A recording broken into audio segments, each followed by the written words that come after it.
The Field Journal of Alistair Greaves, British expedition author. Extracted pages, date unknown. They warned me, of course. Every single one of them with eyes too wide and mouths too still. The villagers in Nyanga spoke not in words, but in absence. A vacant space in conversation where the mountain should be named. A cough, a glance. But I went, because that is what men like me do. We go. My guide, Tavanga, a wiry man with sandpaper hands and a laugh that rattled like gravel in a tin, agreed to take me only after his family slipped something into my palm. A beaded wooden charm shaped like a goat's eye, blackened with age. "It sees what you cannot," they whispered. "It remembers where the path is, even when the world forgets you." I pocketed it mockingly. God forgive me. We camped near the summit of Nyangani. The air changed there. It didn't thin, it grew thick, like soup stirred by hands unseen. I noted this, along with the way my compass spun in small, stuttering jerks, like a drunk remembering how to pray. At 2:17 in the night, Tavanga screamed. I bolted up, rifle in hand, but there was no Tavanga, only his boots, still steaming from the fire, and a shadow dragging itself into the bush with too many joints. The trees closed behind it. Silence roared. I went after him, not because I'm brave, but because someone should. Because he had shown me where to step over the snake rocks and how to hum to the rain.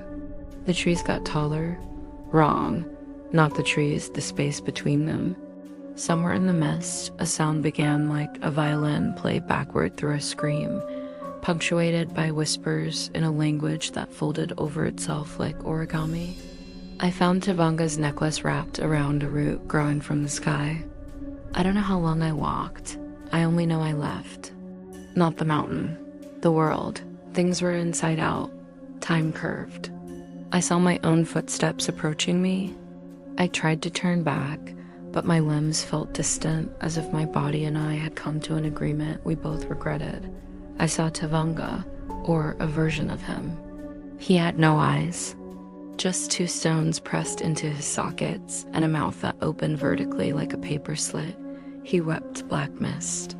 He whispered, "Don't look behind the sound," but I did. There was a door made of tree bark and old stars. Something stepped through. It looked like a man folded a dozen ways, crawling forward on elbows that ended in hands, with no fingers, just roots. It grinned. Not with a mouth, with everything. I ran.